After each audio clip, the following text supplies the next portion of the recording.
समुद्र मंथन भारतीय धर्म और पुराणों में एक बहुत ही महत्वपूर्ण घटना है, जिसे मंथन के नाम से जाना जाता है। यह घटना देवताओं और असुरों के बीच हुई थी, जिसमें समुद्र को मथकर अमृत निकाला गया था। समुद्र मंथन न केवल एक ऐतिहासिक कथा है, बल्कि इससे जुड़ी कई गूढ़ बातें और रहस्य हैं, जो हमें जीवन के महत्वपूर्ण संदेश देते हैं। यह कथा विष्णु पुराण, महाभारत और भगवद गीता जैसी प्राचीन धार्मिक ग्रंथों में मिलती है। समुद्र मंथन का प्रारंभ तब हुआ जब देवताओं और असुरों के बीच संघर्ष चल रहा था। असुरों के पास अत्यधिक शक्ति और शक्ति थी, लेकिन वे देवताओं से हमेशा असहमत रहते थे। एक दिन असुरों ने यह तय किया कि उन्हें देवताओं से उनकी शक्तियों को छीनने के लिए एक उपाय खोजना होगा। इसके बाद असुरों और देवताओं के बीच एक संवाद हुआ, जिसमें देवताओं ने असुरों से मिलकर समुद्र मंथन करने का सुझाव दिया। समुद्र मंथन का उद्देश्य अमृत निकालना था, जिसे यदि कोई भी प्राणी पी लेता तो वह अमर हो जाता। देवताओं ने यह सोचा कि इस अमृत से वे अपनी खोई हुई शक्तियों को फिर से प्राप्त कर सकते हैं। मंथन की प्रक्रिया समुद्र मंथन के लिए एक विशाल पर्वत को उठाने की आवश्यकता थी। यह पर्वत मंदराचल पर्वत था, जिसे समुद्र मंथन के लिए एक छड़ी की तरह प्रयोग किया गया। भगवान शिव ने अपने माथे पर मंदराचल पर्वत को उठाया और देवताओं और असुरों को समुद्र मंथन के लिए तैयार किया। अब मंथन के लिए उन्हें एक रस्सी की आवश्यकता थी, जो समुद्र को मथा जा सके। यह रस्सी वसुकी नाग थी, जिसे दोनों पक्षों ने एक दूसरे के साथ मिलकर पकड़ा। मंदराचल पर्वत को रस्सी की तरह बांधने के बाद मंथन की प्रक्रिया शुरू हुई। मंथन के दौरान समुद्र से न केवल अमृत, बल्कि कई और चीजें भी निकलीं, जिनमें से कुछ सुखकारी थीं और कुछ खतरनाक। समुद्र मंथन से निकली वस्तुएं। समुद्र मंथन के दौरान समुद्र से अनेक अद्भुत और महत्वपूर्ण वस्तुएं निकलीं।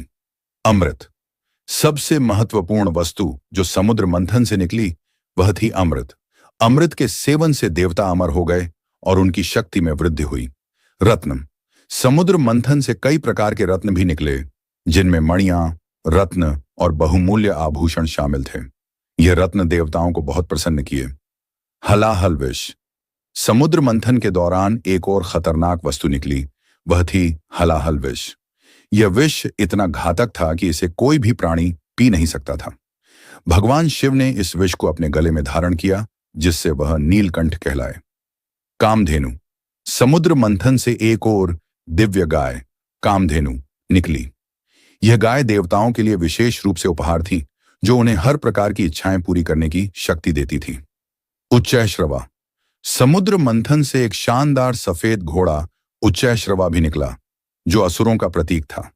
यह घोड़ा असुरों को एक अद्वितीय शक्ति प्रदान करता था।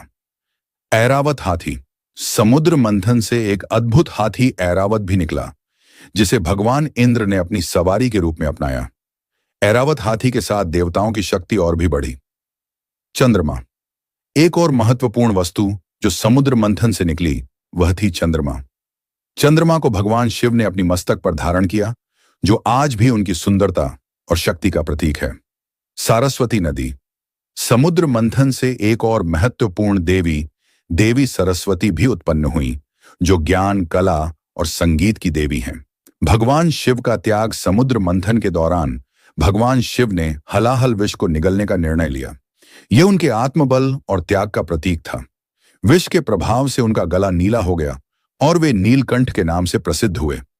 भगवान शिव का यह त्याग इस बात का प्रतीक था कि किसी भी कठिनाई को सहन करना और दूसरों के लिए अपनी शक्ति का बलिदान करना ही सच्ची वीरता है।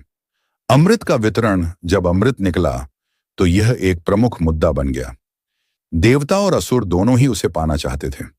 भगवान विष्णु ने अपने मोहिनी रूप में आकर अमृत का वितरण किया। विष्णु ने असुरों को धोखा दिया और अमृत देवताओं को ही दिया। इस धोखे के कारण असुरों का दुर्भाग्य तय हो गया और देवता फिर से अपनी खोई हुई शक्ति को प्राप्त करने में सफल हुए। रहस्य और संदेश समुद्र मंथन की कथा केवल एक रोमांचक कहानी नहीं है, बल्कि इसमें कई गूढ़ संदेश भी छिपे हुए हैं। इस कथा के कुछ महत्वपूर्ण रहस्य और संदेश इस प्रकार हैं। समुद्र मंथन का प्रतीक समुद्र मंथन का वास्तविक अर्थ है कि जीवन में कठिनाइयों और संघर्षों से गुजरकर ही किसी प्रकार का मूल्यवान परिणाम प्राप्त किया जा सकता है। जैसे समुद्र से अमृत और अन्य रत्न निकले, वैसे ही जीवन के संघर्षों से ही हम अपनी सही पहचान और सफलता पा सकते हैं। त्याग और समर्पण। भगवान शिव का विष पीने का निर्णय यह दर्शाता है कि कभी कभी महान उद्देश्य के लिए हमें कठिनाइयों और संकटों का सामना करना पड़ता है। इससे यह भी सीखने को मिलता है कि खुद के बलिदान से दूसरों का भला किया जा सकता है। समानता और सहयोग। देवता और असुरों के बीच सहयोग, चाहे वह अस्थायी था, यह दर्शाता है कि एकजुट होकर हम बड़ी से बड़ी समस्याओं का समाधान निकाल सकते हैं। इससे यह भी स्पष्ट होता है कि कभी कभी असहमतियों के बावजूद एक साथ काम करने से बेहतर परिणाम प्राप्त किए जा सकते हैं।